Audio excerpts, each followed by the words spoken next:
Taylor, Yes. I owe you an apology. Uh-oh. One second. I'll be right back.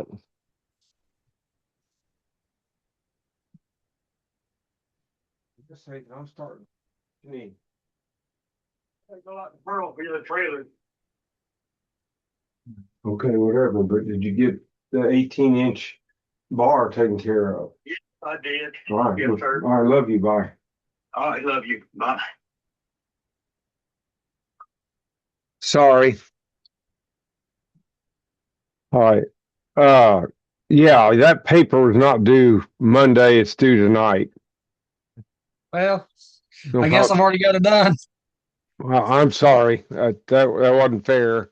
You got Well, well, I got to looking in here on my while I was on my other class yesterday, and I got to looking at my calendar in front of me, and I'm like, that was down for Wednesday, but yeah. It's I knew Wednesday. you had said Monday, so I'm sorry. I was going by memory and not by. And then I pulled it up and I thought, well, it's too late now. But so I apologize. oh, that's It, fine. yeah. Did you get your chicken houses in good? I got two of them in, and I get two more Friday. Two more. Wow. All right. That's boy. If you go by the number of chicken restaurants in our town, they need more chickens.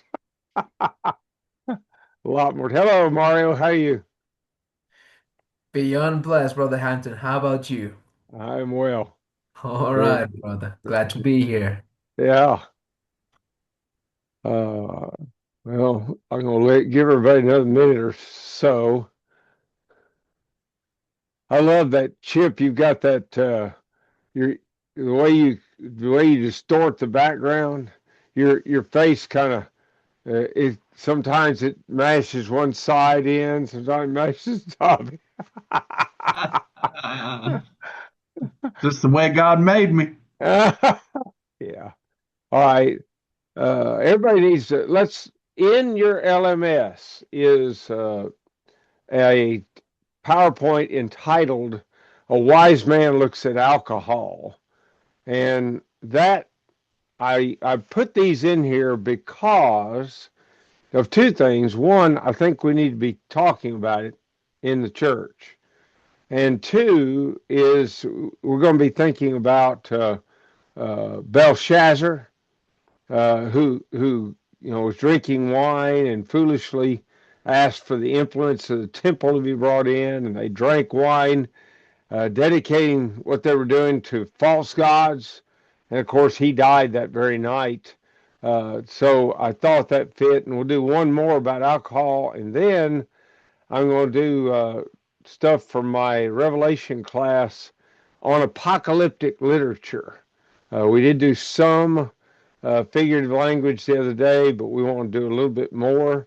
So I don't know that we'll do any more Daniel today as far as Daniel goes, but all this that we're talking about applies. If you'll watch how I'm putting it in, you'll understand what we're talking about. So let's start with a prayer, and we'll go from there. Let's see, Taylor, have you led us in prayer yet?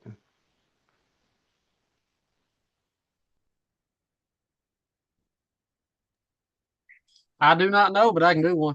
All right, please. Heavenly Father, I want to thank you for today. Lord, I pray that as we go into this class, that we'll go in with an open mind, that we may can learn more of your word and apply it to our lives and spread it to the rest of your creation. Lord, be with us and keep us safe. Be your will. In Jesus' name, amen. Thank you. All right, we're going to look at a wise man looks at alcohol, and a lot of this I've actually printed out the verses, so that'll speed up the process a little bit. We begin with the fruits of drinking, and Proverbs chapter 23, verses 29 and 30. The wise man said, "Who has woe?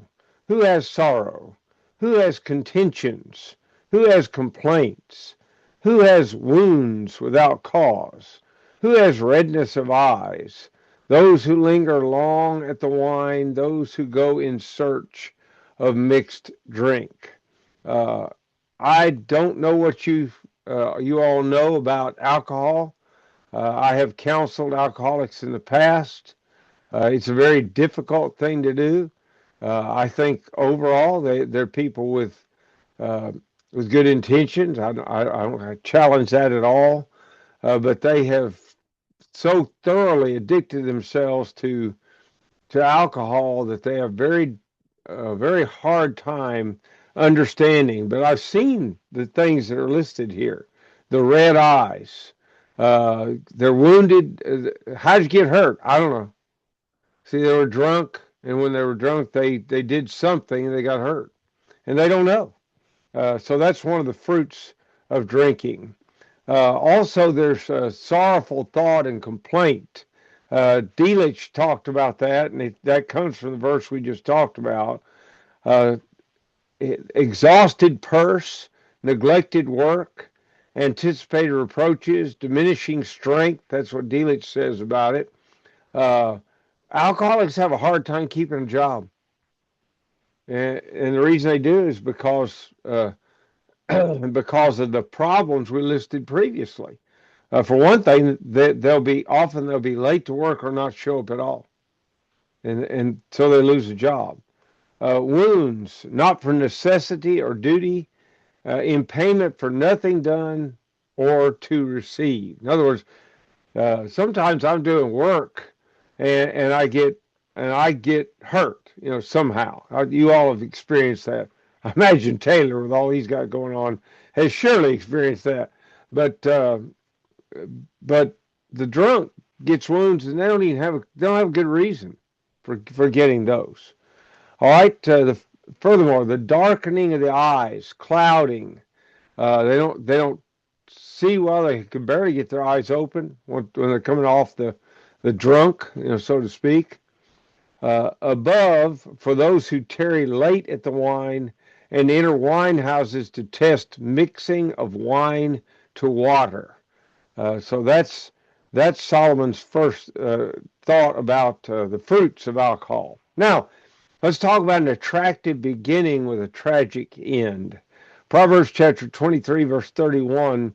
Do not look on the wine when it is red, when it sparkles in the cup, when it swirls around smoothly.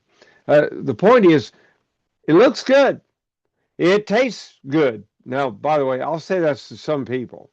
I can't even. My dad tried to help me one time when I was really having a chest congestion and couldn't get to the doctor. It was late at night. He tried to help me by making what they call a hot toddy. It has a not very much alcohol in it at all. And I couldn't even get stuff down. I couldn't stand the smell, couldn't get it down. But not everybody's that way. Some people see it as very attractive, and they're in their taste buds, it's good. But look at the next verse. At last, it bites like a serpent and stings like a viper. The poison of serpents rots the flesh. And I'm going to tell you something. When you start dealing with alcoholics, you're going to discover that a 30-year-old can look like they're 80. They have destroyed their bodies. Furthermore, viper poison destroys the nervous system. I have known alcoholics who are recovering who could tell me as they watched the men walk down the aisle to serve the Lord's Supper, they could tell me which one of those guys were alcoholics. You know how they could tell? It's their walk. They've destroyed some of their nervous system, and they don't walk as well. They're not very stable. So these are real things. These are not Solomon's giving you true observations of things that he has seen. In Proverbs chapter 23, verse 30. Yes, sorry, Chip. I just found it interesting that in Proverbs 23:31, you mentioned that it was attractive to the sight and the taste. Well, that took me to 1 John 2:16, the flesh of all of the lusts of the flesh and the lust of the eyes and the pride of life. Mm-hmm. Yeah, Always all being based. the devil's always attacking us. Yeah, that's it. That's it. He takes advantage of that. All right, verse 33 of that same Proverbs 23 uh, uh, goes forward with this, saying some more things. I'm going to have to look that up because I don't have the verse uh, printed in it here. So 23 Proverbs, and then we're going to verse 33. And there he says, your eyes will see strange things, and your heart will utter perverse things. See strange things, abnormal, bizarre, mad, dreadful. They're called delirium tremens. Says things which you'd be ashamed of if you wasn't drunk. You'd be amazed the way a drunk will talk to you. It's not pretty. It's not encouraging in any way or uplifting. Verse 34, wise man continued, yes, you'll be like one who lies down in the midst of the sea, or like one who lies at the top of the mast, saying, all right, like a drowned man. You lie down in the middle of the sea, what's going to happen? You're going to drown. That's where you're headed. You may be unconscious. If you lay down in the middle of the sea, you'd quickly be unconscious. You'd be drowning, of course. Or then the other guy is he's laying up on the mast, and as the boat goes along on the water, what's happening? He's just rocking and reeling. They don't have good stability at all. Verse 35. This is what he says. The drunk man. They have struck me, but I was not hurt. They have beaten me, but I did not feel it. When shall I awake that I may seek another drink? He doesn't feel beatings because he's insensitive to it. I mean, he's numbed by the alcohol. They sleep a long time, and despite all of the bad things they get out of that, when they get up, they want to drink again. That's the tragic end of alcoholism. All right, it yields poverty here, but also in the hereafter. Proverbs chapter 23, verse 19. Hear, my son, and be wise, and guide your heart in the way. This is talking about the way of righteousness, and it's to avoid things like drinking and gluttonous parties. Verses 20 and 21, he goes on, do not mix with wine bibbers or with gluttonous eaters of meat, for the drunkard and the glutton will come to poverty, and drowsiness will clothe a man with rags. Avoid drinking gluttonous partygoers. It leads to lethargy, long sleeping, job loss, poverty, and rags. One of the great tragedies of counseling alcoholics or being around them, trying to help them, is to discover that when they do get paid, they take their paycheck and they go to the local bar and they spend all of it. And at home, they've got a wife and children that are starving to death.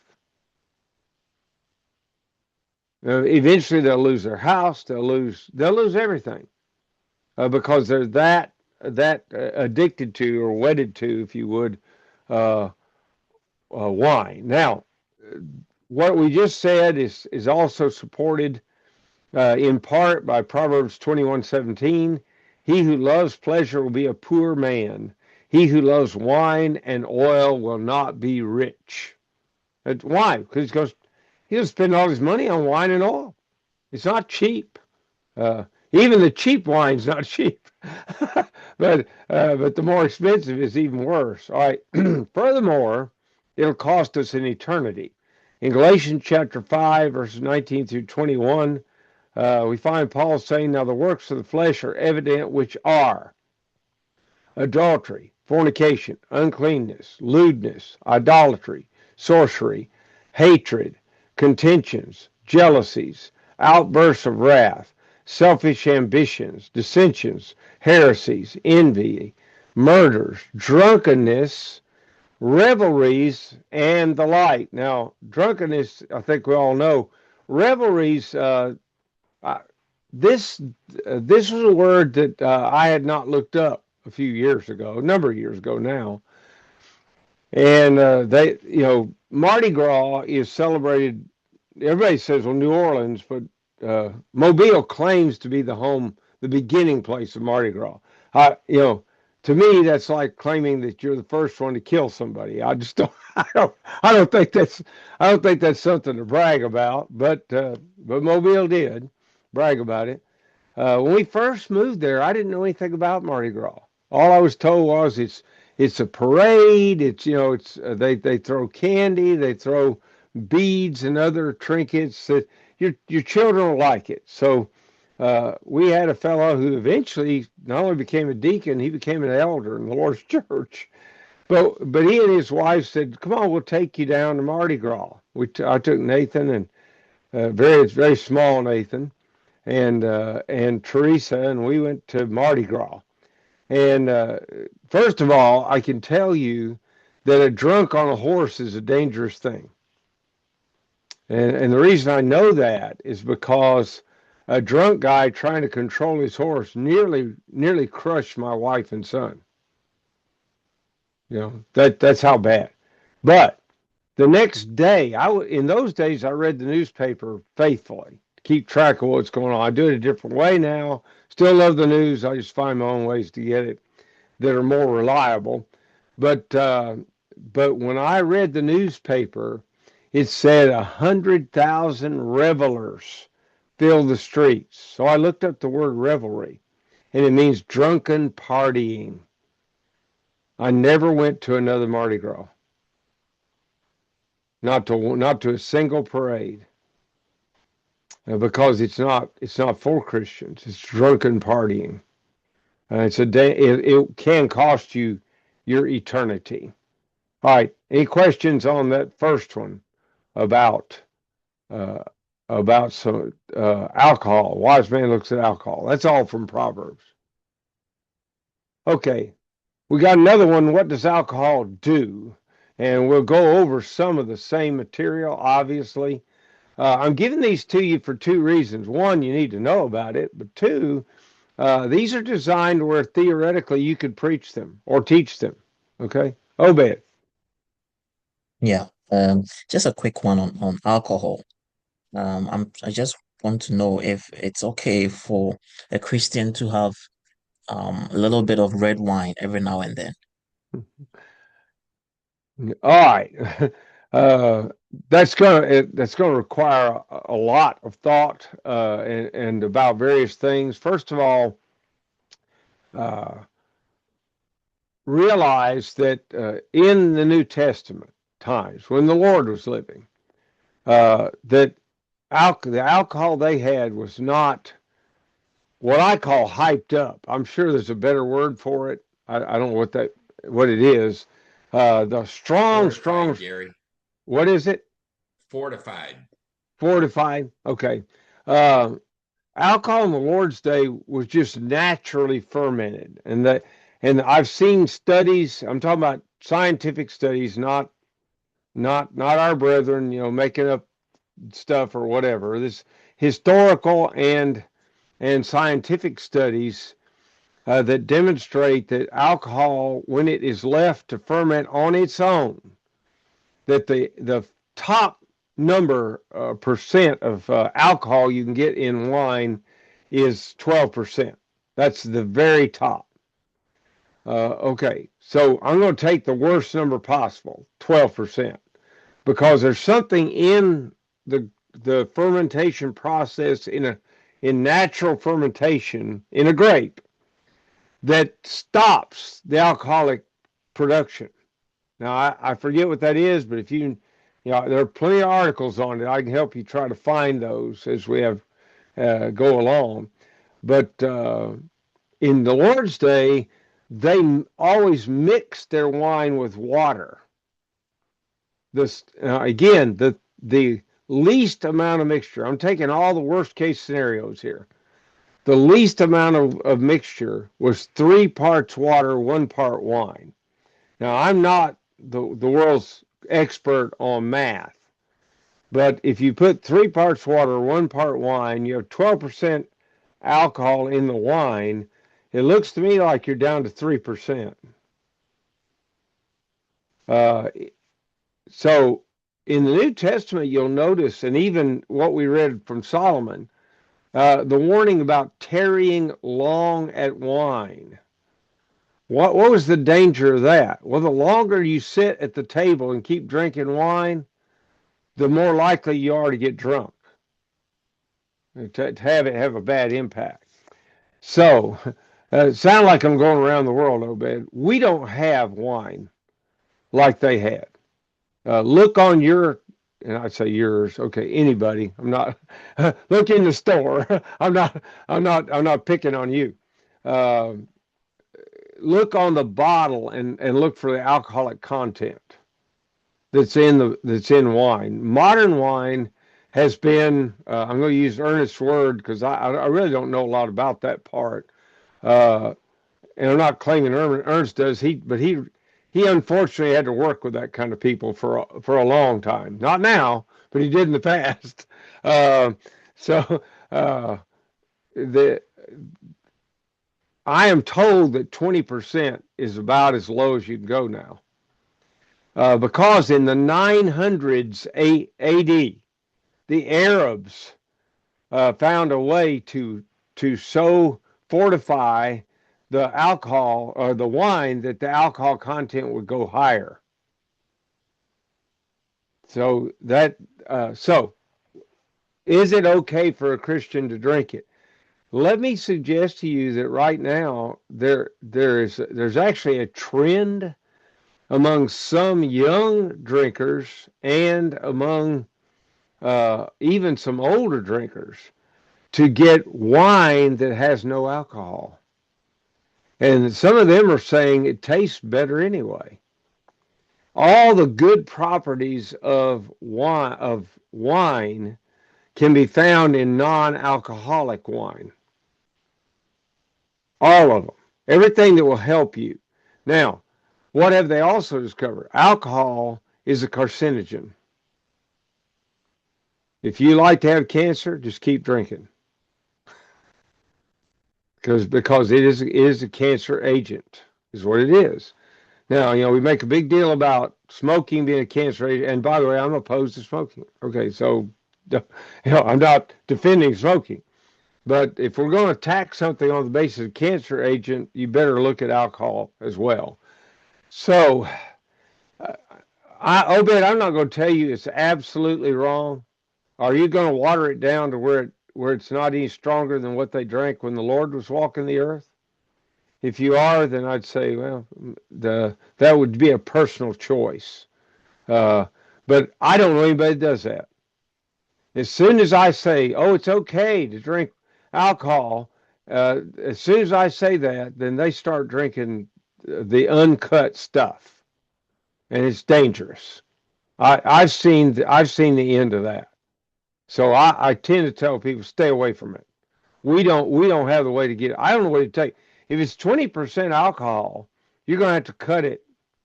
You're going to have to cut at least 5 to 1, something like that. 5 parts water, 1 part, and then you're not going to want it. Go find some that doesn't have alcohol. They make it. Yes. Go ahead, Chip. This one goes to Obed. I believe the thought really process for us needs to be, if you're having a drink by yourself, okay, right? But if you're having a drink with someone else, if you're having the drink in presence of other people, you don't know where they are with drinking. And if something causes your brother to stumble that you're doing, you should not do it. So, in that thought process, have a drink on your own, right? But when you've got other people's eyes watching, we are the light. We're on the hill. People are watching us. Okay, what Chip says is a good point. A recovering alcoholic that gets one taste of alcohol is going right back where they came from.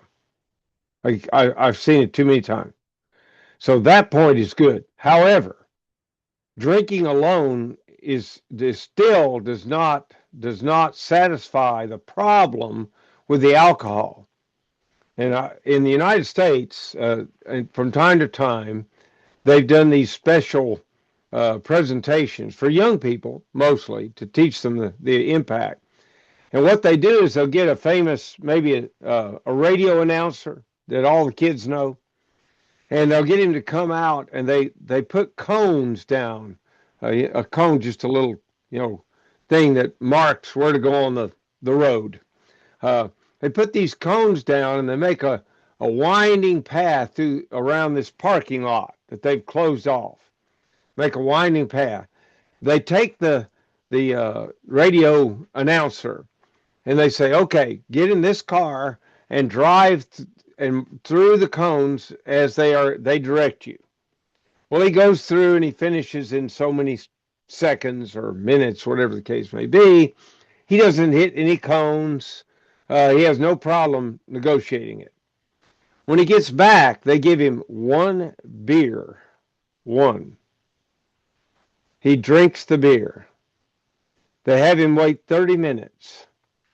And then they have him drive through the cones again. First, his time is slower. Second, he knocks over a number of the cones. When he comes back, they give him one shot of whiskey. He waits 30 minutes. And then he drives through again, and it gets worse. You see where this is going, right? See, the problem is, what we need to understand is getting drunk is a process. You can't get drunk if you never take the first drink. But once you take the first drink, you're on the road to the process.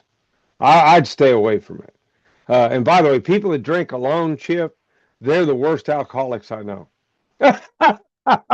Wasn't encouraging drinking at all. My main thought was I the know. example that we set, right? I get it. I got the point. But what I told you is true, actually. The guy that drinks alone. Now, what Obed's talking about, and there are many brethren, you get over to, say, Italy or somewhere like that, they drink wine with their meal. And it's not, they don't guzzle it. They just sip it along as they eat their meal. If there's any approval for anything, that would come nearer getting the approval than anything I know of. But I am hesitant to say it's okay for the reasons I've already listed. I've already given you a lot of reasons to just stay away from it. It's not a good thing. I stay away from electricity for the same reason. I probably could fix the switch, the electric switch in my house, but I have no interest in being electrocuted to death. So I just don't do that. All right, what does alcohol do? Real quick, some of this alcohol upsets. It upsets the mind. Isaiah 28:7. These also reel with wine and stagger with strong drink. The priest and the prophet reel with strong drink. They are swallowed by wine. They stagger with strong drink. They reel in vision. They stumble in giving judgment. Alcohol upsets the stomach. Isaiah 28:8. For all the tables are full of filthy vomit with no space left. Isaiah 19:14. And they will make Egypt stagger in all its deeds, as a drunken man staggers in his vomit. I have often said, I don't know what you know about alcohol commercials in the United States, but beer or whatever, they always have the people dressed in immaculately. I mean, that they may be dressed, in country boy attire, but it's sharp looking. The hat looks good. The shirt looks good. The belt, the pants, everything looks good. I have often said, I wish they would, if they want to advertise beer, I wish I could take them to some places I've been where the guy's laying in the gutter in his own vomit and he doesn't even have the strength to get out of it. It's not pretty. It's not a pretty thing at all. The last time I went to counsel one guy, this was an alcoholic married to an alcoholic. That's that is a terrible situation. I can tell you that. It's a double codependent relationship, and that's It's like you get one off and the other one's got to get drunk to make both of them feel good. Doesn't make any sense to me, but it's a psychological thing. But the last time I went to see this guy, he was now separated from his wife, no surprise there. They would go through that periodically. And I knocked on his door in the apartment complex where he was staying, and he opened the door. All he had on was a bathrobe, and I mean literally all he had on, and it was not tied. So I got a view that I didn't want to have. Okay, that's what alcohol does for you. Okay, I'm not trying to be crude or rude. I hope everybody understands that. I just think we need to understand this. Alcohol destroys. It destroys judgment. Proverbs 31, 4 and 5. It is not for kings, O Lemuel, it is not for kings to drink wine, or for rulers to take strong drink, lest they drink and forget what has been decreed and pervert the rights of all the afflicted. And by the way, remember Belshazzar, because that's how we got here. Belshazzar, what happened when he got drunk? He did some stupid stuff. And it cost him the kingdom. Now, granted, they were going to lose it anyway because of other things they had done, but that was the end of it. Alcohol destroys life. Proverbs 31:6 says, "Give strong drink to those to the one who is perishing, and wine to those in bitter distress." What's the point? Wine is for those who wish to die. Again, now, this is the oddity. The guy I just told you about that I went to visit, he knew the big book really well. Now, you all don't know what the big book is, probably. It's a book for alcoholics, and it tells all about it. I mean, everything about it. And that same guy, when he was sober one time, told me that in the big book it says that alcoholics are trying to kill themselves. Well, guess where I was visiting him when he told me that? In the hospital. Guess what was wrong? He had a bleeding ulcer. He had destroyed his liver. You can see where that's going, right? You're not going to live long that way. Okay, so the wise man knew what he was talking about. In this case, this is Lemuel's mama that said that. All right. Alcohol destroys your memory. Proverbs 31:7. Let them drink and forget their poverty and remember their misery no more. You get drunk, you don't remember how bad off you are. It destroys influence. How persuasive could I be in urging somebody else to change their behavior with a drink in my hand? Do you think it's a good idea to take your bottle of whiskey with you when you go try to teach somebody the gospel? Or a bottle of wine even? No, of course not. It doesn't fit. It destroys sense of values. Joel chapter 3, verse 3. They've cast lots for my people and have traded a boy for a prostitute and have sold a girl for wine and have drunk it. That's a tragedy. They don't see the value of human life. All they see is their desire for wine. All right, alcohol leads to sacrilege, or if you would, profaning what is holy. Obviously, Belshazzar is the ultimate example. Okay, right? He stands out in our minds. But look at Leviticus 10, 8 and 10. And the Lord spoke to Aaron, saying, "Drink no wine or strong drink, you or your sons with you, when you go into the tent of meeting, lest you die. It shall be a statute forever throughout your generations. You are to distinguish between the holy and the common, between the unclean and the clean." Now, we might ask, why is that there? Why in Leviticus chapter 10, 8 through 10? Do you remember what happened at the beginning of the chapter? This is the English Standard Version. I'm using it on purpose because it translates one word better than any translation I know of. Okay? Now Nadab and Abihu, the sons of Aaron, each took his censer and put fire in it and laid incense on it and offered unauthorized fire before the Lord, which he had not commanded them. And fire came out from before the Lord and consumed them, and they died before the Lord. Now through 10 comes in that context. My thought is, it sounds to me like they'd have in Abihu were drunk. And they didn't pay attention to what fire they got, and they thereby violated the will of God by offering unauthorized, not commanded fire before God, and he burned them up. That's what he did to them. So beware. And again, Belshazzar, great example. Sad example. Here it is. Daniel chapter 5, verses 2 through 4. Belshazzar, when he tasted the wine, commanded that the vessels of gold and of silver that Nebuchadnezzar his father had taken out of the temple in Jerusalem be brought, that the king and his lords, his wives, and his concubines might drink from them. Then they brought the golden vessels that had been taken out of the temple, the house of God in Jerusalem, and the king and his lords, his wives, and his concubines drank from them. They drank wine and praised the gods of gold and silver, bronze, iron, wood, and stone. How do you think God Almighty is going to react to that? Never good. Never.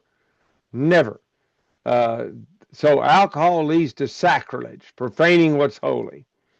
Daniel chapter 5, verses 5 and 6. Immediately, remember, the fingers of a human hand appeared and wrote on the plaster of the wall of the king's palace opposite the lampstand. And the king saw the hand as it wrote. The king's color changed, and his thoughts alarmed him. His limbs gave way, and his knees knocked together. Well, they should have, because he has now profaned the holy, and God's going to make him pay for it. End of the chapter, 24 through 28. Then from his presence the hand was sent, and this writing was inscribed, and this is the writing that was inscribed: Mene, Tekel, and Parsin. This is the interpretation, sorry, there shouldn't be a dash there, of the matter.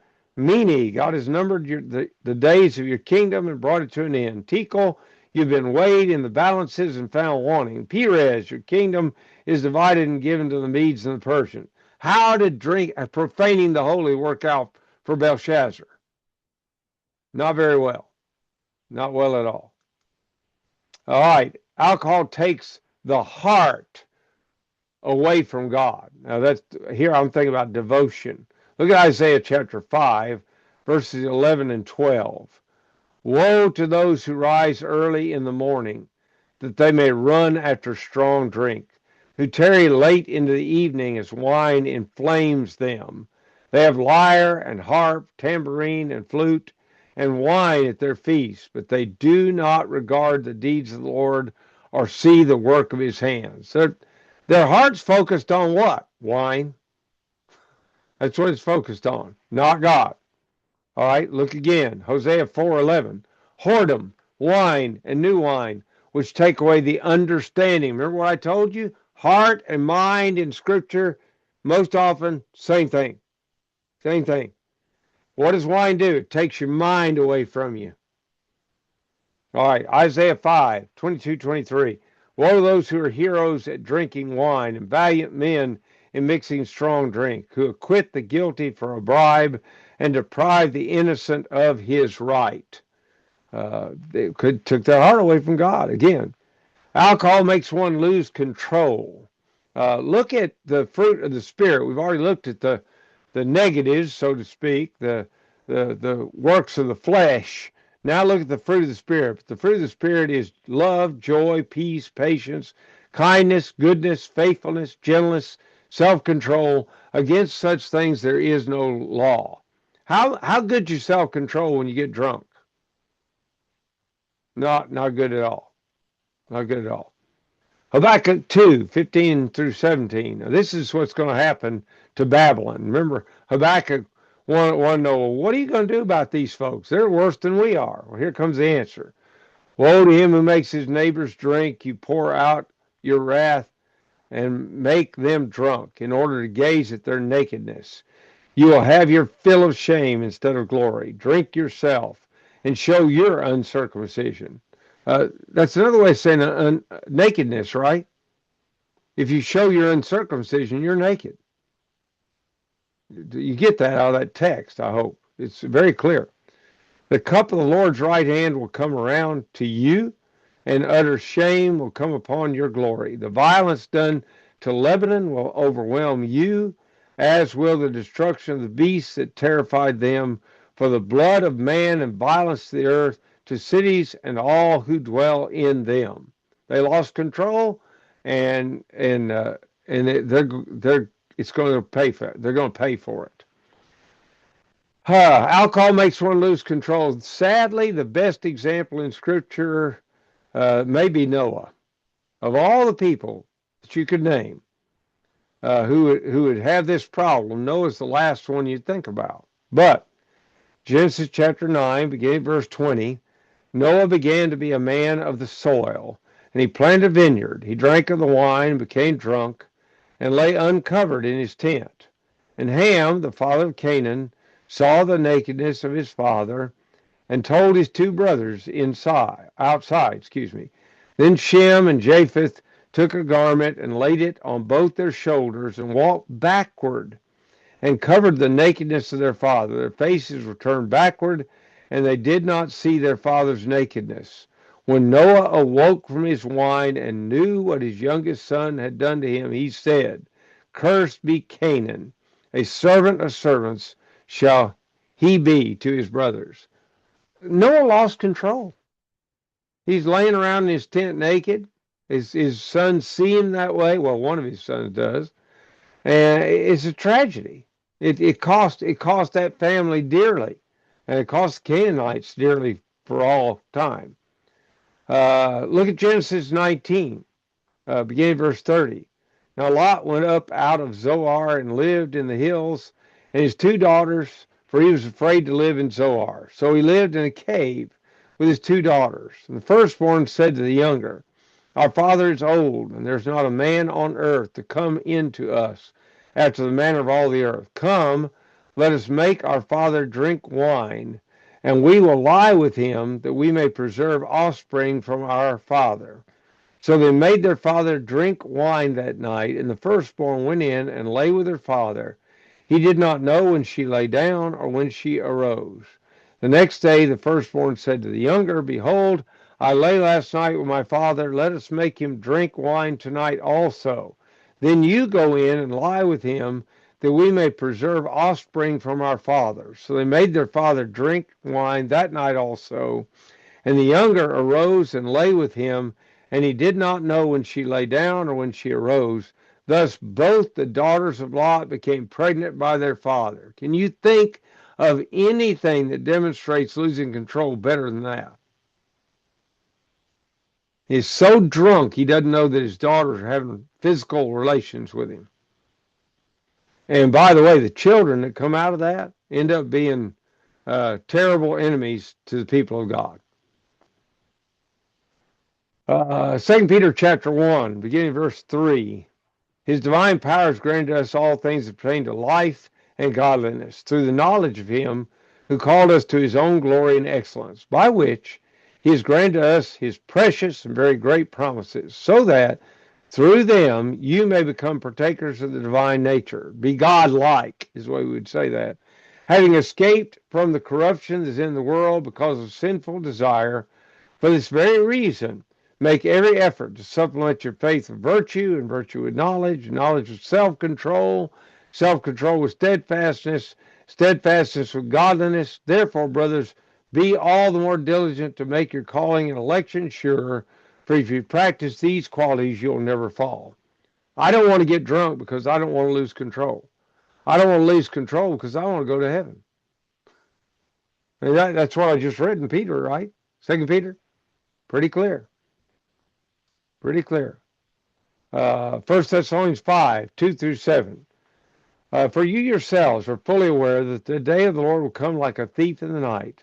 While people are saying, "There is peace and security," then sudden destruction will come upon them as labor pains come upon a pregnant woman, and they will not escape. But you are not in drunkenness, brothers, for that day to surprise you like a thief. For you are all children of light, children of the day. We are not of the night or of the darkness. So then let us not sleep as others do, but let us keep awake and be sober.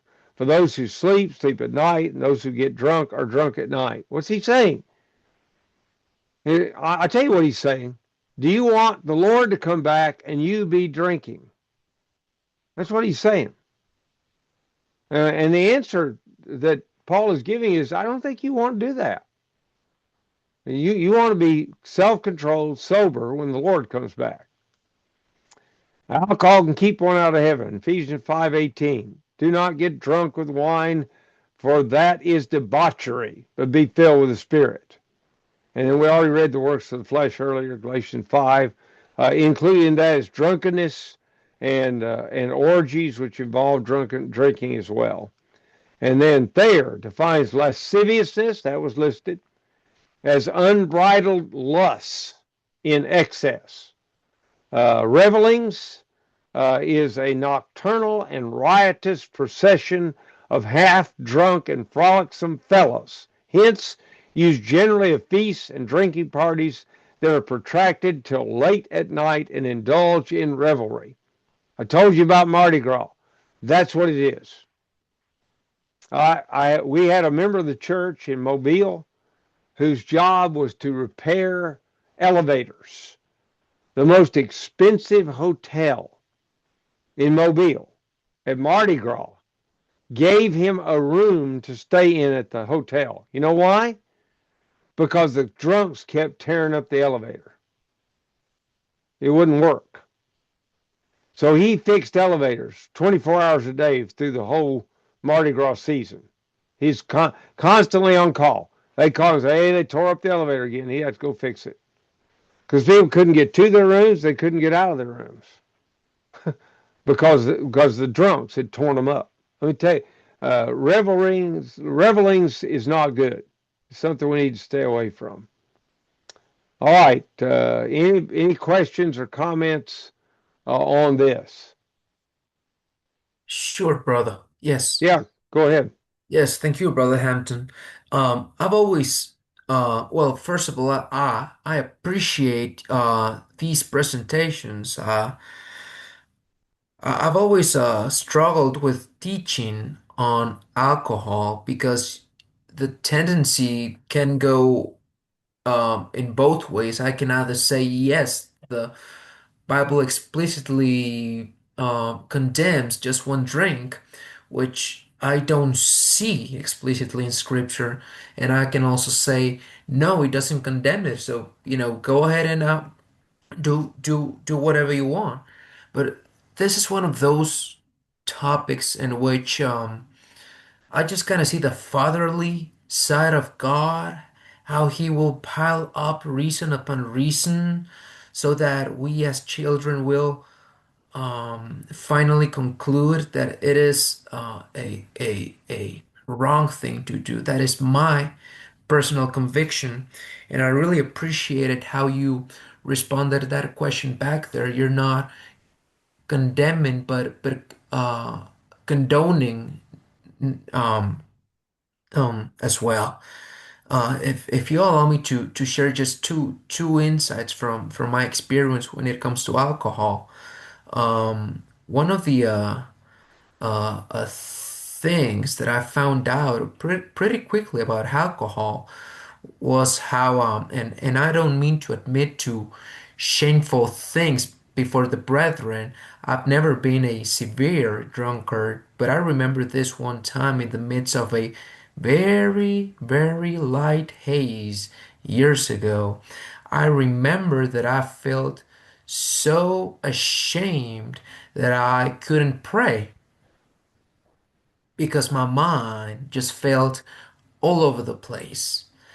Now, that one time was just kept between me and God, but then this other thought come to mind. What if a brother in Christ would to call me right now and ask me to pray for him for this specific situation? And that was so devastating to me. I realized that I just couldn't pray with a good conscience. Uh, a second thing that I found about alcohol is um, how amazing I am when it comes to justifying my own sin. And so I would oftentimes use phrases like, well, just a little bit of alcohol here and there.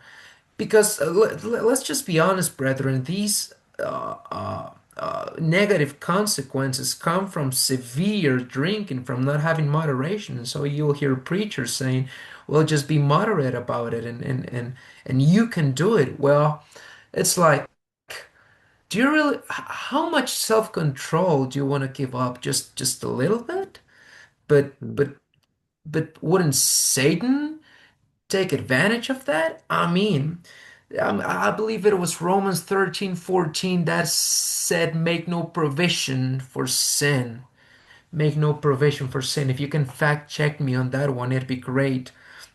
And so when it says make no provision for sin, it kind of speaks about the radical nature of opposing temptation. Don't give no weapons to the enemy so that he'll use that against you. So I've noticed that I'm great at justifying my own sin, and not only that, but I'm also great at telling myself that I'm in control uh, um, when God should clearly be in control of all I do and think and act upon. So then again, I like Brother Hampton's approach. I'm not gonna say I condemn it severely, but I will say that it is quite a foolish thing to put yourself in the class of alcohol because the enemy will surely take advantage of that. So those are my 2 cents, brother. Yeah. All right. All right. I appreciate what you, because you gave us some insight that's personal that I can't do. It's, look, I sinned. I'm not going to tell you all I didn't. I just have never gotten into alcohol. It just wasn't my thing. I stayed away from it. For one thing, in my background, in my family background, are people who are alcoholics. I don't want to fall in that trap.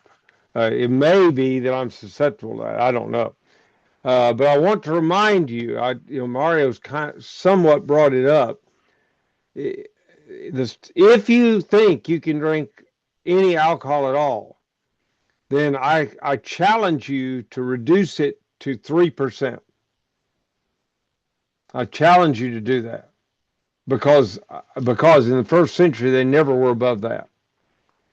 And I'm going to repeat: you start watering down wine, 4 parts water to 1 part wine, you're not going to like the wine. You'll quit drinking it. So instead of that, go find some wine without alcohol. Now that's not always possible. Maybe where you are in the world, that's not possible. If it's not possible, then put it down. 3, 4, really 4 parts water because our wine is stronger. 4 parts water, 1 part alcohol or wine. And if you want to drink it that way. I don't think it's going to be desirable. I don't think you want to stay with it. That's my opinion. So I don't want to be viewed as saying it's okay to have a little. I didn't really say quite that. well, I want to be very careful. Okay, Mario. Yes, brother, and I didn't mean it to sound that way because you certainly did not say that it was good to have just a little bit. Correct me if I'm wrong. You're not obviously condoning alcohol in a Christian classroom, but at the same time, it is something that you left that you left to the good consciousness, that the good conscience of the brethren too. Would that be fair? Yes, assuming they understand. Again, 3%. That's the top. And then don't tarry. See, it take a long time to get drunk. How many? Me personally, I can't drink more than 2 glasses of anything in one setting. If it's only 3% alcohol, I still hadn't reached the 12% of the first century of pure wine. Okay, so I'm trying to advise strongly stay away from. I can't say under all circumstances absolutely wrong. What about this? take a little wine for your stomach's sake. In that case, it's likely, I'm being very careful here, that the water conditions were such that the Timothy needed a little bit of wine in the water to kill out some of the germs. That's probably what we're talking about. May not be, but it probably is. Um, so, Paul, is it okay to have alcohol as medicine? Well, the answer to that apparently is yes, from Paul. So, can I take NyQuil when I've got a bad cold? See, it has alcohol in it. And the answer to that would be yes, I think I can. Now, I'm not going to take NyQuil and then go drive my car. Because if I get in a wreck, guess what? I will be arrested for DUI, driving under the influence. That's what they'll get me for. And all I had was NyQuil. I didn't have a drink in the typical sense of the word, see? So I'm going to stay away from it. So I think it's something we got to be very careful about. Very, very careful. And personally, I'd say just stay away from it. It's nothing good. Yeah, David, go ahead. Sorry, I came late to this conversation about alcohol, but I was teaching about that recently, and something that I discovered in my studies is that actually people claim that the Bible just condemn drunkenness, but at the same time, drunkenness is not like a switch on and off. Yeah. It's not Yeah. like that. So how do you know you are start the process? And Yeah. and that is where I found the word I use in Ephesians 5:18. Yes. Mephisto is about the process. Do not start the process. Yeah. How the process start with just one sip. Yeah. But David, you're right. I actually have that passage open. I was going to bring it up. I thank you for doing that. Uh, Ephesians 5:18 says, "And do not be drunk with wine, in which is dissipation, but be filled with the Spirit." Okay, do not be drunk is a present tense verb, and it means don't be in the process of being drunk. Mhm. Now, what is the process? David's point's well taken. One drink begins the process. Mhm. So the best thing to do is stay away from it. That's the absolute best thing, and that's what I would encourage all of us to do. It cost Belshazzar the kingdom. Now he probably was going to lose it anyway, but it cost him that night. It may have come sooner. Any other questions or comments on this? I hope you see why I wanted to have this discussion, given Daniel chapter 5. I thought it was important to bring it in. Anybody else? Any comments or thoughts? All right, let's take about a 15-minute break. Before we do, I'll remind you, and poor Taylor, he sent me an email and got the wrong information from the teacher. Who I will talk to him later. But but the paper on Providence is due by midnight tonight, my time, midnight. Okay, midnight tonight, and it's the first 6 chapters. Limit yourself. And I look, you can go in many places in the Bible and talk about providence. Okay, I know that. But try to limit yourself preeminently to those 6 chapters. You can bring in support from other places, but really, those 6 chapters are just full of the providence of God. So let's take a 15-minute break and then we'll start back. All right, thank you.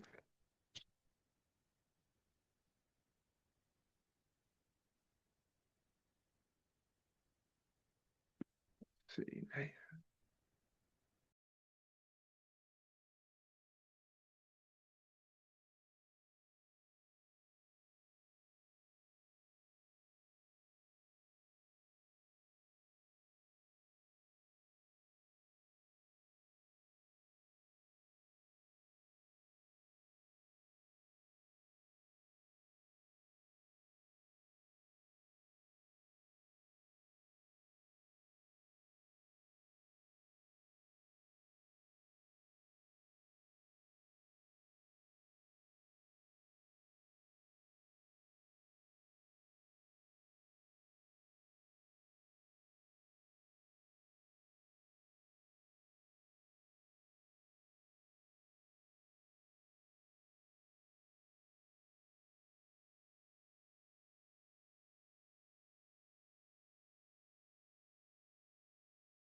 You coming back up to the States, Mario?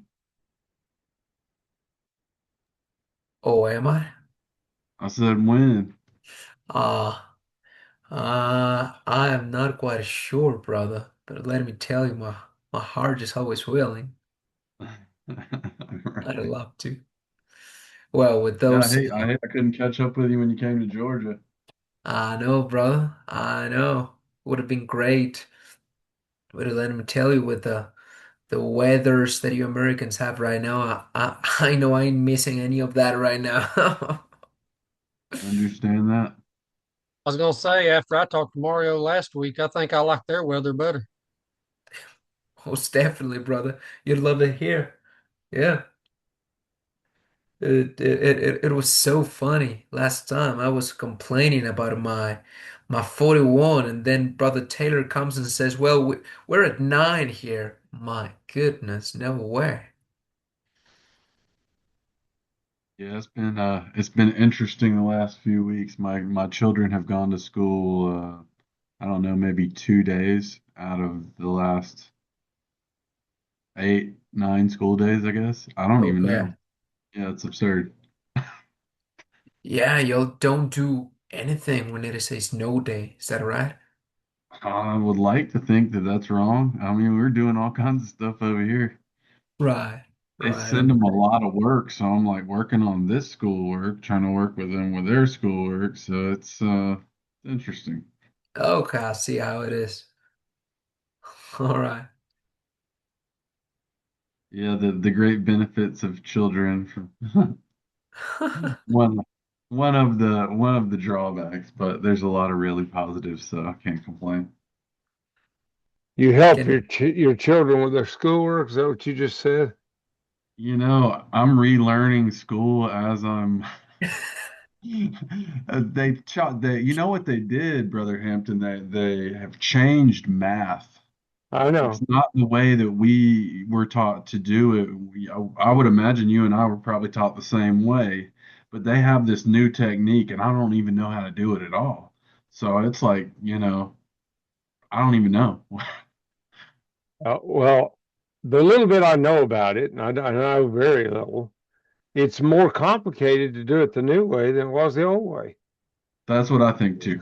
Yeah, it's like, why don't you just go back to the old way? I Uh, like the old way, but if I teach my son the old way, he has to show his I work the new way. I know. I'm not. I'm talking about the school needs to go Oh, back to right. the old way. Agreed. Not your son. He Right. has no opportunity, no opportunity to do that. All I've always right. had the theory that the alphabet has no place in math. The alphabet has no. No, Okay, I partly get your point. um, of course, you're doing. you get into algebra and all them, where you get all these X's and Y's and Yeah, parentheses and all these yeah, other things. It just yeah. needs to be numbers. Well, uh, I was in my day, I was pretty good in math. Uh, when I finally had a blowout, I guess you'd say, is when I got to trigonometry and some things like that. And I didn't focus myself enough to learn it. I could have, but I didn't. So I'm not blaming the teacher. I'll blame me. but uh, that, but yeah, I get the point. Uh, Algebra, you better understand how to solve for x and all those other things. So it's interesting to say the least. I'm going to give everybody. I said 15 minutes. So I'll give it just a little bit longer. But open up your. What you should have is a is Revelation class intro. Look in the LMS, look under resources, and there should be Revelation class intro.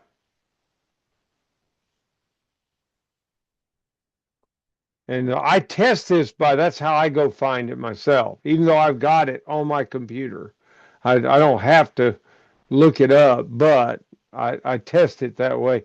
Now, there is a problem. I keep modifying what's in my computer, and so my slide number and your slide number may be different. That's always possible.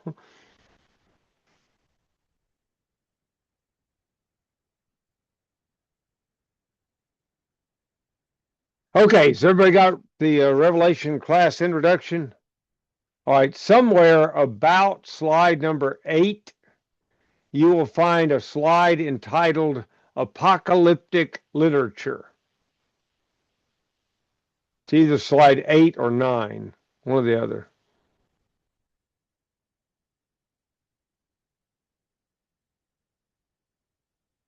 Everybody got it? Okay. All right. I think this is important because Daniel is apocalyptic in nature. Apocalyptic literature among the Jews was very popular from 200 BC to 200 AD. So that obviously includes the time frame of Revelation. We get that part. Truth is that Ezekiel and Daniel predate those dates, and they are apocalyptic as well. Writers use scenes from the Old Testament and reapplied them to present circumstances. All right, this is all written about Revelation. Okay, so everybody follow that. That's why I say scenes from the Old Testament are used in a different way.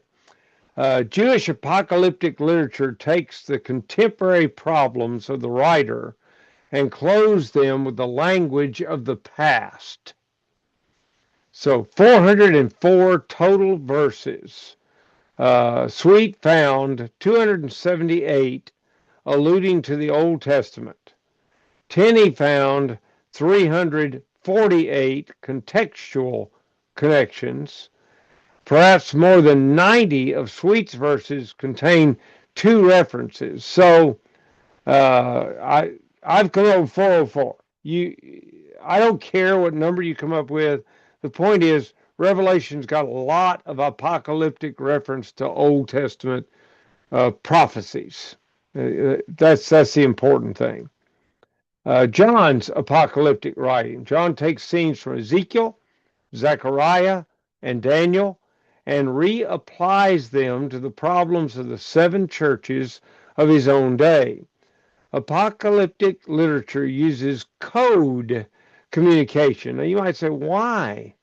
Because they were being persecuted, because they were in danger. And you think about Daniel, of course, his apocalyptic is mostly visions from God. He didn't choose to write apocalyptically. Instead, God revealed to him apocalyptically. And we're going to see that. We're going to go to chapter 8 when we get through this of Daniel, and you're going to see some more of that. The Jews used figurative codes in difficult times to communicate things they would understand, but their enemies would not. Persecutors in John's day would not understand the message they found in Revelation. Now, very quickly, I've got some symbols defined for us, and these are defined in the text. So 7 stars are angels, 7 lamps are 7 spirits of God, 7 eyes are 7 spirits of God, 7 bowls are the prayers, incense. The red dragon is Satan, the heads are the mountains, 10 horns are kings, the waters are people. So when you hear the sound of many waters in Revelation, it's talking about many people. And if you think about it, if you get away from a group of people and you hear all of them talking at the same time, it kind of sounds like water moving along a path, doesn't it? Yeah, it's so that's really pretty good imagery. The woman is the great city, fine linen is the righteous deeds, and the lake of fire is the second death. So those are some things. There also are animal symbols, domestic sheep, cows. And sheep and cows are people of God.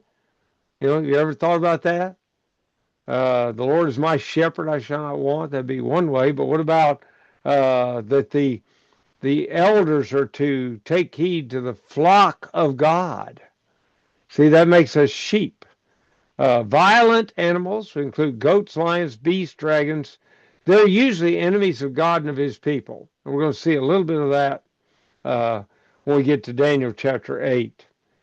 Christ is the lamb, which emphasizes meekness, but he's also a lion, which emphasizes wrath. And then horns represent power or rulers. Important terms that you'll need by him and Daniel as well. The word seal. The seal is a sign of ownership, especially by God. We talked about that the other day in class. A trumpet is a warning. A bowl is a pouring out of wrath. A key is the power or authority to open or close. Okay? Now, symbols from the Old Testament. You may find these interesting. Tree of life is, of course, from Genesis 2:9. Hidden manna is heavenly food from Psalm 78:24 and so forth. Rod of iron is the judgment by Christ from Psalm 2. The morning star is the reign of Christ from Daniel 12. We'll see that later. The key of David is the power of the Messiah from Isaiah 22. The living creatures represent God's highest creation from Ezekiel 10, verse 14. 4 horsemen are carrying out God's purposes. That's coming from Zechariah 1:8 and Ezekiel 5:17 and 14:21. The mighty angel is God's judgment from Psalm 97:2. And the cloud or the rainbow, God's mercy and faithfulness from Genesis 9. I do have some symbols from Numbers. We won't go through those. Well, you can see numbers have meaning in Scripture. You got 1 is unity or independent existence. 2, strength, energy, courage. 2 working together. Deity, divinity, and heaven and God are 3. 4 is 4 corners, 4 winds, 4 angels, 4 horsemen. That's the world. Different aspects of looking at the world. The perfect, number 5 is the perfect, 5 fingers, 5 toes, well-rounded man with all members intact. 6 is evil, a sinister number since it is 1 short of 7. It lacks something, it fails to measure up to 7. Not great enough is somewhat like our number 13. In the United States, 13 is a bad number. Don't ask me why. If I get paid on the 13th, I'm perfectly happy. I don't care what day it is. So it doesn't matter to me. Then 7 is 3 plus 4. Heaven and earth combined equals completeness. So go back to the ones I talked about earlier. You come up with that. Number 10 is also a number of completeness. Think the 10 Commandments. So if you've got 70, that's 2 perfects multiplied times each other, right?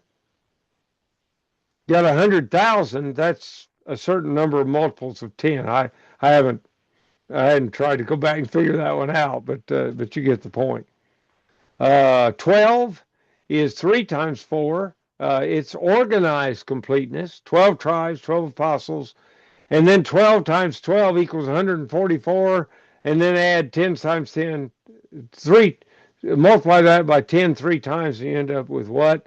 144,000. That's what you end up with. 3.5, since 3.5 is half of 7, it's incomplete. 42 months is 3.5, by the way. 1,260 days is 3.5, same thing. Multiples indicates intensiveness. For example, 666 is intensively evil. It's 6 3 times in a row. Who is it? I don't know. I've heard a lot of speculation. I don't think we know. Did John know? Yeah, he probably did. But I don't. 1,000 is 10. 10 is the complete number, and 1,000 is a high multiple of 10. Woo! Multiple of 10. The number is to be understood as an idea of completeness, not literal. And you'll see it in places like Psalm 50:10, Psalm 105, verse 8. 10,000 is an unlimited number. It's also called a myriad in Revelation. Okay? Yes, go ahead, Obed. Yes, kind of wondering why God chose to reveal aspects of his word to us in apocalyptic or encrypted literature. I'm not too sure why he couldn't just make it plain to us to avoid confusion, because you just made mention of 666, for example. Some people claim it's that, others claim it's that, and most often apocalyptic literature has been interpreted by different people in different ways. I'm not Yeah. sure the idea behind God revealing his word to us through this particular type of literature. Um, is it to generate confusion amongst us? Because I know that God is not the author of confusion, but if indeed he did not, he knew that the human beings have the tendency to misinterpret his word. Even narrative literature is misinterpreted. How much more apocalyptic literature? So why did God choose to give us such confusing type of literature? Okay. I think I didn't go into that in enough detail, obviously, but notice Daniel is in captivity when he gets the visions. Ezekiel is in captivity when he gets the visions as well. Well, at least he's by the Babylonian River, so that's where he is. And John is in a period. He's actually been banished to the Isle of Patmos, and the people of God are suffering. So all three of these books have one thing in common, and that is captivity and the danger of an enemy. So it appears to me that they are written so that the enemy doesn't understand, but God's people will. And that's why we want to take the time to study it and try our best to understand it. I don't know if that's a satisfying answer, but that's the best one I can give. I'll put it that way. All right. I'm not going to do any more on Revelation. That's not what this class is. But I wanted to briefly talk about apocalyptic literature because that's what we're into once you get to chapter 6 of Daniel. So now we're ready for chapter 8, Daniel 8. It is looking toward Greek dominance. Should be, it's actually PowerPoint number 09. If you're in your LMS, I think it should show as 09. Daniel chapter 8. Now, we just finished one vision. And remember, I told you that the writing in the Chaldean tongue ends at the end of chapter 7. Well, you may wonder why. Well, I wonder why too. The best answer I have is from now on, the book doesn't deal with Babylon in particular. And so Chaldeans no longer needed. That's the best answer I have for it. All right, we're chapter 8, verses 1 and 2. In the 3rd year of the reign of King Belshazzar, a vision appeared to me, Daniel, after the one that appeared to me the first time. All right. What did I say? Now we're moving. If we're doing Daniel chronologically, remember, keep in mind what I'm saying. What you really have is Daniel 1, 2, 3, 4, then Daniel 6, Daniel 7, and Daniel 8, and then Daniel 5. That's chronological. Is everybody following me? You understand why?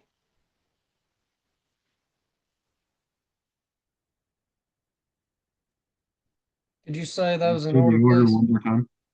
Okay, yeah. Okay. You go 1, 2, 3, 4. All those are under Nebuchadnezzar, right? Then you go 6. No, excuse me. Sorry, I keep saying 6. 7 and 8. So 1, 2, 3, 4, 7, 8, then 5. Because 5 is the end of Belshazzar. 7 and 8. 7 was in the first year of Belshazzar's reign. 8 is in the third year of Belshazzar's reign. Everybody with me? And chapter 5 is the end of his reign. It's done at that point. We're all together on this. We got that figured out. Now, I'm not saying it should be put together. The book ought to be put together that way. That's not my point. My point is, if you're doing it chronologically, if you're trying to understand a timeline, then you go 1, 2, 3, 4, 7, 8, 5, then 6. And by the way, 6 immediately follows 5. It fits perfectly. So no big deal there.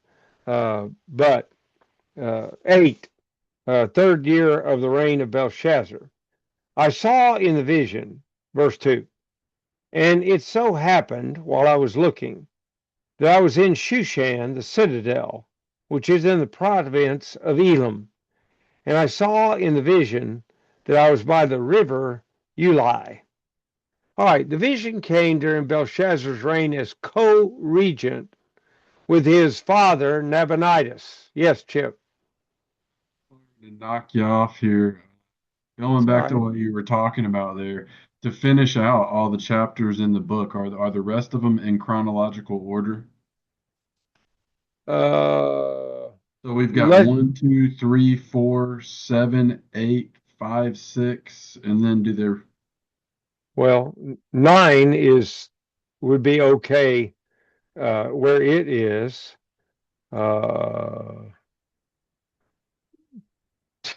10 is not okay because 11 goes after 9 in terms of chronologically. Yeah.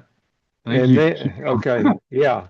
And then 10 and 11 are talking about chapter 8, right? What happened after chapter 8, if I am not mistaken? Because talks about the wars that the 4 generals had.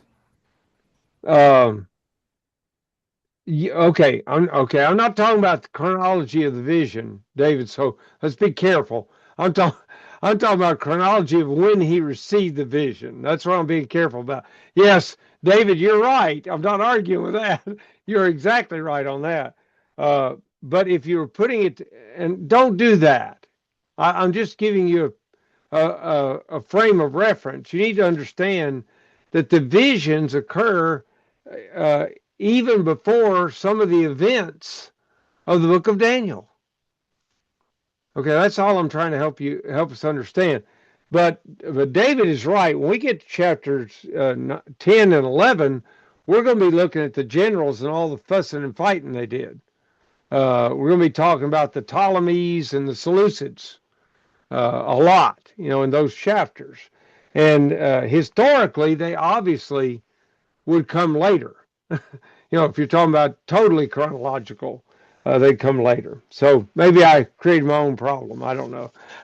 So the vision came during Belshazzar's co-regency with his dad, Nabonidus.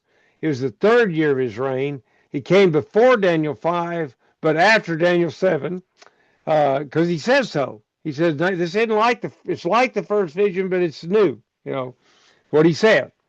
In the vision, Daniel was in Susa, likely the capital of Babylon. The Ulai was apparently a large artificial canal, about 900 feet in breadth, which connected 2 other rivers, the Chospes and the Coprates, and passed by Susa on the northeast. That's according to Young. And I'm going to have to accept Young. He's dug into this a lot deeper than I have. So that's why I use him. All right, verses 3 and 4. Then I lifted my eyes and saw, and there, standing beside the river, was a ram, which had 2 horns. And the 2 horns were high, but one was higher than the other, and the higher one came up last. I saw the ram pushing westward, northward, and southward, so that no animal could withstand him, nor was there any that could deliver from his hand. But he did according to his will and became great.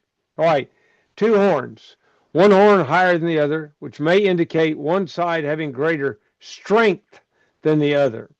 The ram is pictured as originating in the east and proceeding outward in an unstoppable manner toward the other three cardinal directions. That's his northeast, southwest. Those are the cardinal directions that we're talking about there. Who is this? Well, hang on. We're going to see it. Verse 5 through 8. And as I was considering, suddenly a male goat came from the west across the surface of the whole earth without touching the ground, and the goat had a notable horn between his eyes. Then he came to the ram that had two horns, which I had seen standing beside the river, and ran at him with furious power. And I saw him confronting the ram. He was moved with rage against him, attacked the ram, and broke his two horns. There was no power in the ram to withstand him, but he cast him down to the ground and trampled him, and there was no one that could deliver the ram from his hand. As Daniel contemplated the goat, he saw a ram charging at a very fast pace toward the goat. It came from the west. Well, the ram is. So you got him charging from the west. So think about look at your world map in your mind. Where is Medo-Persia? Okay, so it's a little bit north and east of Israel, roughly. Okay, where is Greece? It's going to be west. So it's over here on the Mediterranean. So you go all the way to the end of the Mediterranean. That's Israel right there. And then you come on over, and there's Medo-Persia. So if the ram's coming out of the west, he's coming from the direction of Greece, isn't he? Yeah. And he's coming fast. Well, I've already told you a little bit about that. It's so fast, it doesn't touch the ground when it runs. That sounds a lot like the third beast in Daniel chapter 7. The goat charged the ram with wrath, defeating and trampling it. The Greeks were angry because of multiple attempted invasions of their territory. They would break Medo-Persian power. Now, particularly, I think we should note that Alexander the Great, his father was Philip of Macedon. And the Macedonians, the Medo-Persians, had done great harm to Philip of Macedon. Really, Alexander the Great's getting even for his dad, partly. Now, he's going to rule the world, so he would have done this anyway, but because of what they did to his dad, he's angry, and that's why he's running. You ever see anybody really mad, and they come racing at you with their teeth clenched and their fists up? Well, that's kind of the image, except these are animals, but still, that's the image that we're looking at. All right, verses 9 through 12.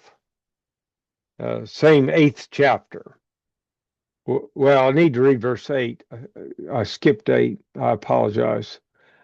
8. Therefore the male goat grew very great. But when he became strong, the large horn was broken, and in place of it, 4 notable ones came up toward the 4 winds of heaven. All right. One great horn. Remember, that's how it started. I propose to you that Alexander the Great is probably the great horn. When Alexander was alive, Greece was the most powerful country on the face of the earth. Notice I said on the face of the earth. God has a kingdom, it's all the earth. So it would be greater. But as far as earthly kingdoms go, Greece was the most powerful. When Alexander died at a young age, the next thing that happened was that his kingdom was divided among his generals. Initially, it's more than 4.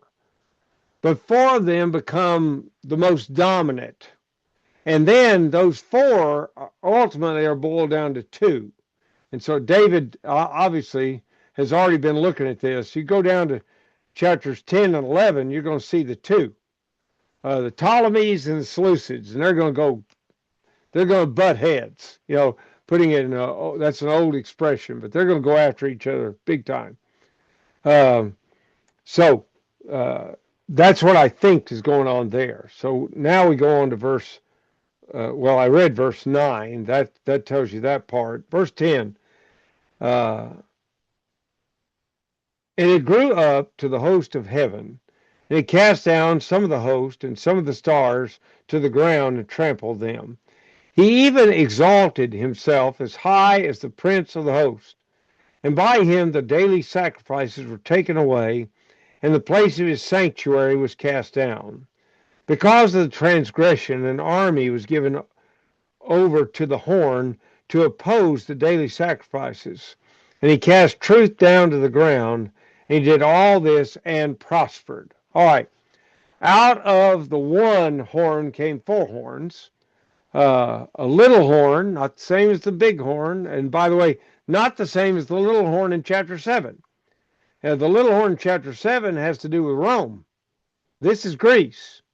All right, the horn grew in power, that is the great horn, the single horn, and exerted his malevolent influence significantly, including in Palestine, which is called the glorious land. Now, in the United States, we sometimes sing a song, "Oh, Beulah land, sweet Beulah land." That's the glorious land. Okay, that's what that is. I'm sorry. I apologize for my singing. I'm not a song leader, whatever. But maybe you get the idea.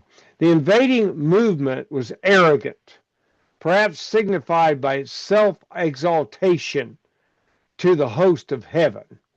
And you see something like that in Isaiah chapter 14. The horn's self-aggrandizement even sought to rival the prince of that should be host, not hose. So H-O-S-T, host, not hose. Anyway, commonly identified as God, thus nullifying the worship of God and destroying his temple. As a result of their own sins, the Jews were given over to this ungodly force, and the cause of truth suffered considerably. Now, all that comes from Wayne Jackson's commentary on the prophets. Very, very good. Very useful. Verses 13 and 14. Then I heard a holy one speaking, and another holy one said to that certain one who was speaking, "How long will the vision be concerning the daily sacrifices and the transgression of desolation, the giving of both the sanctuary and the host to be trampled underfoot?" And he said to me, "For 2,300 days, then the sanctuary shall be cleansed." All right, Daniel overheard holy ones, that would be probably angels, discussing the sanctuary, that's the temple. They were talking about the cessation of the burnt offering and the desolation of the sanctuary. Daniel was told the sanctuary would be restored in 2,300 evenings and mornings. With all the figurative language, it seems unlikely that this is a literal time. I don't think you count out 2,300 days and there you are. I'm not sure about that. This is the time between the overthrow and the reestablishment of temple worship. So that's all I can suggest at that point. All right, 15 through 17. Then it happened, when I, Daniel, had seen the vision, and was seeking the meaning, that suddenly there stood before me one having the appearance of a man. And I heard a man's voice between the banks of the Ulai, who called and said, "Gabriel, make this man understand the vision." So he came near where I stood, and when he came, I was afraid and fell on my face. But he said to me, "Understand, son of man, that the vision refers to the time of the end." All right, Gabriel is the archangel. He was sent by God to interpret the vision for Daniel. His appearance was like a man. Now, that's not unusual in the Old Testament. Angels also often appear like men. He also appears in Daniel 9, and he appears in Luke 1. You'll see him in all those places. Daniel fell prostrate as he was frightened by Gabriel's appearance. Gabriel says the vision is for the time of the end. In context, and you always have to take any verse in context. In context, it seems to be the time of the end of the desecration. That's what he asked about. That's the question. During the intertestamental period. That's 400 years when there's no inspired writing. Malachi to Matthew, 400 years. Okay, Chip. He's referring to Daniel as Son of Man. Yeah. Yeah. And Ezekiel's called Son of Man too. It just indicates you're a human being walking the earth. So when Jesus comes, he's the ultimate Son of Man.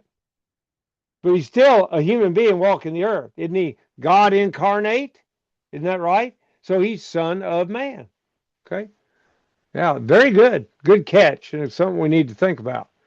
Pick up verse 18. Verse 18. Now, as he was speaking with me, I was in a deep sleep with my face to the ground. But he touched me and stood me upright. Then he said, Look, I'm making known to you what shall happen in the latter time of the indignation. For at the appointed time the end shall be. All right, see what I'm saying? The indignation is when the temple is being desecrated, when it's being devalued. And so he's looking for the end of that. Beware in Scripture to determine what end are we talking about. What day of the Lord are we talking about? Because there are different ones. Okay, verse 20. The ram which you saw having the two horns, they are the kings of Media and Persia. Oh, the Bible interprets itself. Which is the ram? The ram is Medo-Persian Empire. That's what he just said. Now, Daniel may have, watch the flag word, fellas and young lady, Daniel may have passed out from the strain of the vision. We don't know. He says he's asleep on his face on the ground. That's what we know. Daniel was revived and helped to stand upright. Well, if you passed out, somebody has to help you stand up. I know that much. Indignation is a technical term for designating the wrath of God and his displeasure. That's from Young, page 177. Now look, God was wrathful because they had destroyed his worship. And he's angry. When is that anger going to end? When's it going to stop? When God brings an end to that indignation, to that time of being against God. Now, by the way, you can see some of that again in Isaiah 10. I'm not going to go there, but there's some. Brother? Yes, sorry. Sorry to interrupt. So this word indignation in verse 19, can we match it with verse 13, transgression of desolation? So it's talking about the same thing, right? Yes. It's the beginning of that. The indignation extends beyond that, but yes, that's what starts it. Yes. Yeah. Yes, very good. Okay, the last thing is, notice Gabriel identified the ram as the kings of Media and Persia. All right. One of the reasons for God's wrath, now we're ready to talk about it. Alexander the Great sought to Hellenize the East. That is, he sought to make everybody be Greek-like. That's what Hellenization is.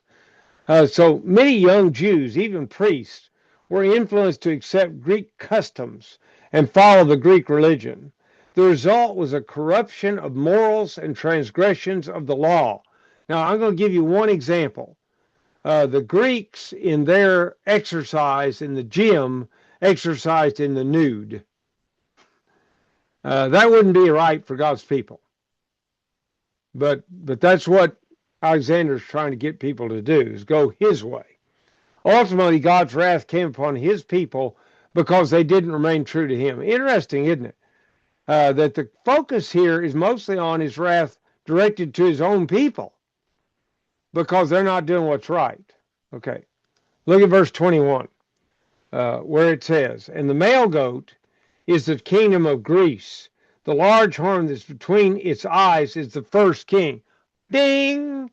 God just told me Alexander the Great is the first king of Greece, right? He's the number one. So I just found that out. Philip of Macedon was the first king of Macedonia, but Alexander was the first in order of preeminence. He became, at the age of 20, a king. That's in 336 BC. He conquered Syria, Egypt, Persia, Media, and India. To consolidate his empire, he tried to develop a common way of life by introducing Greek culture, and his language became almost universal. Praise God for Alexander the Great, because that's how we get the Greek New Testament, partly, is that he made this happen. He founded Greek cities and colonies, but let's look at this. He died in 323 BC at the age of 33. So backtrack just a little bit. 10 years earlier, 13 years earlier, he would have been 20 years old when he began to conquer the world. And he did his conquering for 13 years, and then he died at a very young age, 33. I'm more than double 33. I consider that a pretty young age. Okay. All right, verse 22. "As for the broken horn and the four that stood up in its place, 4 kingdoms shall arise out of that nation, but not with its power." I already told you about that. The 4 generals divide Greece into 4 parts, and all that they conquered, it goes into 4 parts. Okay, so that's what he's talking about. Leadership was divided among 4 generals. They were called the Didache, or successors. A continual struggle arose between the Seleucid and the Ptolemaic empires. We're talking a lot more about that coming up. Not today. Palestine was between the two, thus a logical target for fighting for control. If the Seleucids attacked the Ptolemies are in the south around Egypt, Seleucids are in the north around Assyria. So if the Seleucids attacked the Ptolemies, how they got to go? Right through Israel. If the Ptolemies attack the Seleucids, how do they got to go? Right through Israel.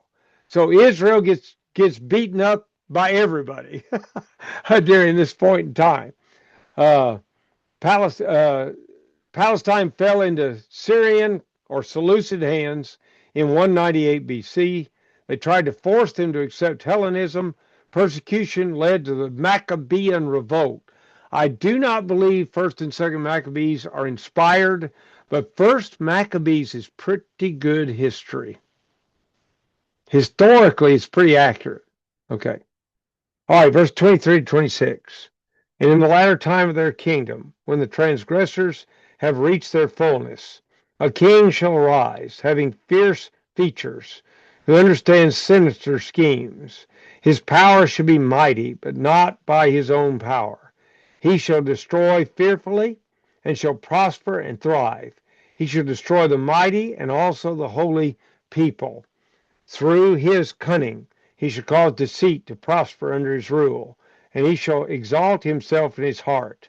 He shall destroy many in their prosperity.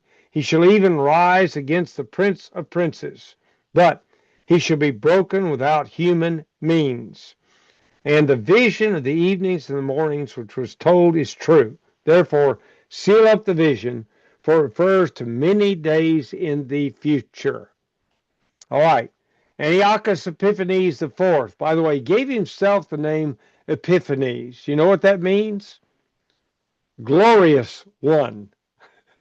Hey, isn't that pretty good? I'm Gary, the glorious one. It's just, you talk about egotistical. He was it. By the way, in New Testament times, as I recall, there are 11 cities named Antioch. Guess where they got the name from? Antiochus Epiphanes. That's where they got it from. And so, by the way, when you talk about Antioch in the New Testament, you better tell which one you're talking about. The first Antioch you come to is Antioch on the Orontes River. The other one is Antioch of Pisidia. And they're two different places. So don't get confused, about those. All right. I threw that in for free, by the way. It had nothing to do with Daniel. Okay. All right.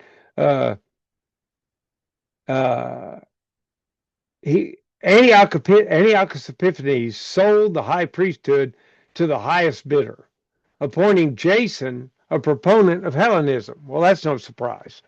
He built a gymnasium in Jerusalem where Jewish youth exercised naked. That's Greek custom. Greek names were adopted in place of traditional Jewish names. Now, by the way, when you get to Acts chapter 6, you remember the trouble with the Grecian widows? When they chose 7 men, I want you to look at those names. All 7 names are Greek. All of them. When you got a problem, who better to take care of it than the people that know the most about it? I'm just saying, in church work, we need to be wise in church work. He changed worship, Antiochus Epiphanes did. He ordered the worship of Greek deities. He held drunken orgies to Bacchus, the god. They were mandatory. Under penalty of death, he forbade circumcision. He forbade the Sabbath and the feast observances. He forbade the Jewish scriptures. He ordered all the copies to be destroyed. He set up an image of Zeus in the temple and had pigs sacrificed on the altar of God. Now, you talk about being, really rebellious against God. He was it. Yeah, Ernest. Yeah, Gary. I would take a moment to point out that Nicodemus is also a Hellenized name. And if you look at the way he is described in John chapter 3, because the Jewish people who were not Hellenized tended to look down upon those who had been, him being a member of the Jewish ruling council is a matter of significant statement related to his character. Yeah, okay. Yeah, very interesting. I didn't know that. So thanks. All right, one more. Verse 27. And I, Daniel, fainted and was sick for days. Afterward I arose and went about the king's business. I was astonished by the vision, but no one understood it. No one understood it. The temple was restored by Judas Maccabeus, by the way, in 165 BC. Daniel had long since been dead. The vision of the future of God's people had a physical impact on Daniel. He fainted. And then he was sick. He understood enough to understand. I think he understood enough to realize God's people are going to do some bad things. And it made him sick to think about it. If I were to watch the news very much and see all the garbage that's going on in this country, I might get sick too. All right, any questions about Daniel chapter 8? Yeah, go ahead, Obed. Yes, not to digress, but I just want to find out from you when it comes to angels, we see from the description that he appeared to Daniel in the form of a man, and as you alluded to earlier, this is not surprising. Angels usually appear to men or appear to human beings in human form. Yeah. My question is why? Okay, my question is, are there female angels, and why do they? Are there female angels? Like No, the Lord said no. Okay. The Lord said, in fact, let me put it this way: angels don't really have sex. they're not sexual beings, either male or female. They usually are presented with male names. You're correct. Michael, Gabriel, and really that's almost the totality of the names we know of angels. It's just those 2 male names. That's it. So Jesus says they neither marry nor are given in marriage. They're they're spiritual beings, so they don't do that aspect of physical things. So why do they have male names? I have only one guess, and please notice I said guess.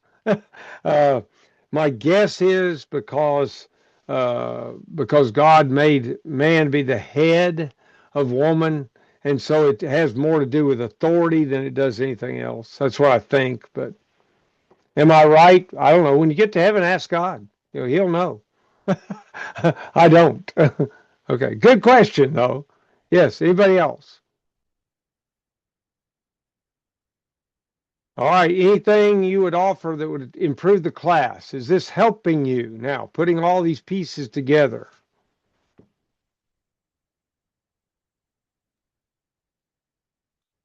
Okay, well, I hope it's helping because I would say from this point forward, buckle up. Yeah, Thank because you, it brother. get It is this chapter is a lot of information, and I appreciate that document that you gave us in the resources.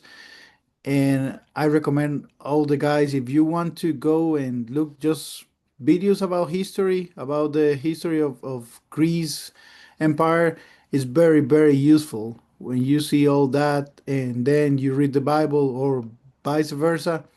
Everything makes click when you read that. yeah, it does. Oh, I don't think I've got a chart that one of my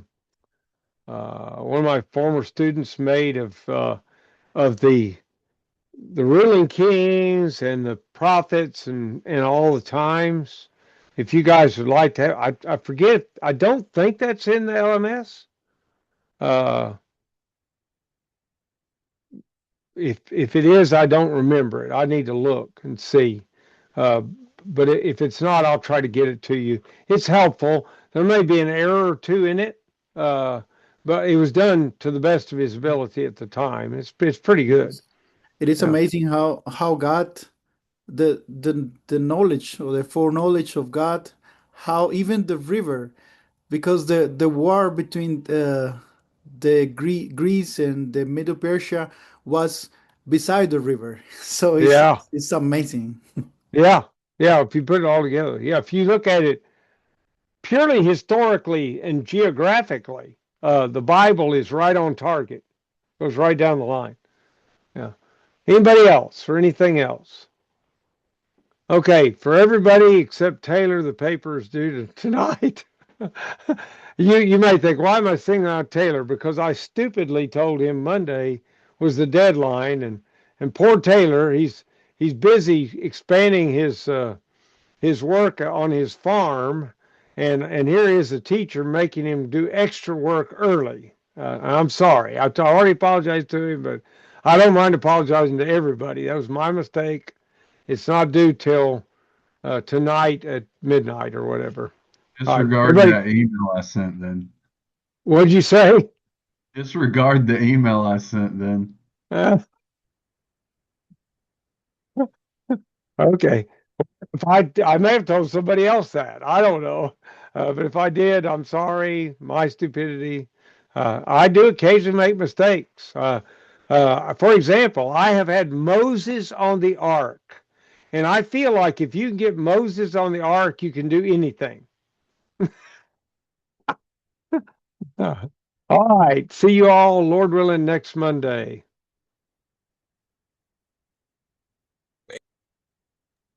Amen. God bless. Bye bye.